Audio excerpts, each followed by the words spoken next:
हाय आज मी मटण बनवणार आहे आणि संध्याकाळची वेळ आहे. हो राजा.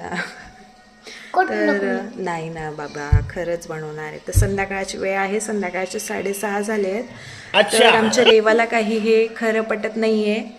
तर चला, तर मग मी माझ्या पद्धतीने तुम्हाला मटण कसं बनवते मी हे सांगते.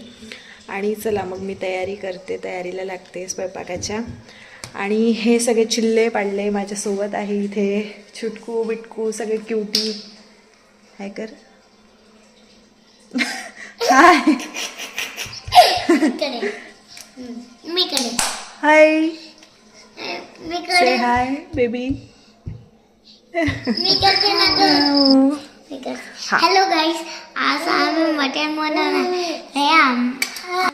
चला तर मग या सगळ्यांसोबत आणि तुमच्या सगळ्यांसोबत मी स्वयंपाकाला लागते, नाहीतरी यांच्या गर्दीत मला वेळच पाहिजे. ओके चला. आणि मी इथे करपसाठी कांदे घेतले आणि खोबऱ्याची वाटी घेतली आहे. तर चला हे आपण कापून घेऊ बारीक. आणि मला पावशीनेच चांगलं कापता येते, त्यामुळे मी पावशीच यूज करते काही कापायचं असलं वगैरे तर आपल्याला हे असे बारीक करायचे आहे कांद्याचे काप. तर मी हे असे खोबऱ्याचे काप करून घेतले आणि हे आपण असे तांबूस भाजून घेऊ छान. कांदा पण भाजते छान. दर 2 दिवसाआड म्हणा, 3 दिवसाआड म्हणा, आमच्याकडे मटण हे चालूच असतं. पण तरीसुद्धा रेवाला एवढी उत्सुकता असते की तू मटण बनवते का म्हणून, तिला असं असतं. पण ती मटणाला अजिबात हातसुद्धा लावत नाही आणि तिला खायचं एवढं मटणाचं वेडंसुद्धा नाही आहे. तिला आवडतही नाही मटण, पण तरी सुद्धा असं असतं तिचं. आणि आता ती अभ्यास करते.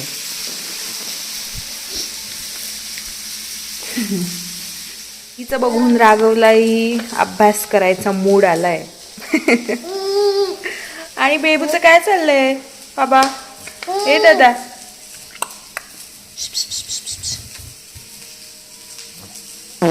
तुकडाही घेतलाय आणि भरपूर असा लसूण पण घ्यायचं आपल्याला. आता कांदा पण मी व्यवस्थित भाजलाय. आता आपण सगळं हे वाटून घेऊया.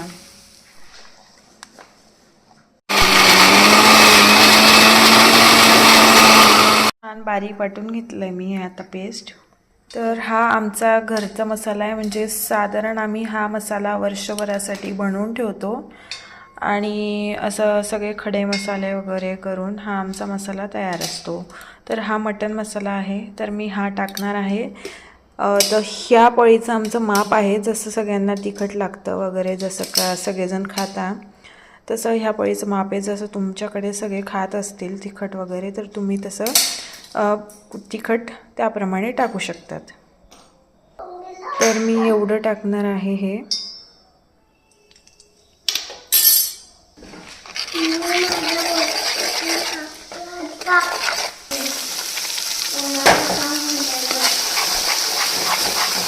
तर मी आता तर मसालाही सोडून दिला, माझा वाटलेला मसाला.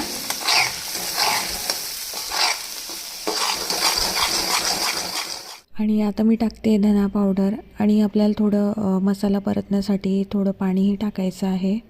पाणी टाकून नंतर मी कोथिंबीर टाकली आणि मी हे मटण ऑलरेडी शिजवून घेतलेलं होतं छान. तर हे छान प्रकारे शिजलेलं आहे. आणि मग आपल्याला हे पीस आपल्या मटणाच्या मसाल्यामध्ये टाकायचे आहे. आणि मग मी पीसही छान त्याच्यामध्ये कलसून घेतले आणि त्या पीसलाही मसाल्यामध्ये हे करून त्याच्यावर झाकण ठेवून दिलं. आणि 2-5 मिनटं आपल्याला हे झाकण ठेवून राहू द्यायचं आहे.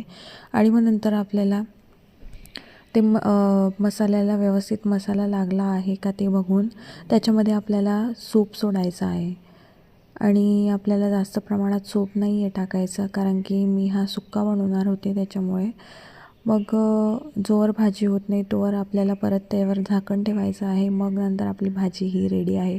तर मी अशा प्रकारे हे मटण सुक्का बनवला होता. एकदा तुम्हीही नक्की ट्राय करा घरी, खूप छान लागते. Okay, bye.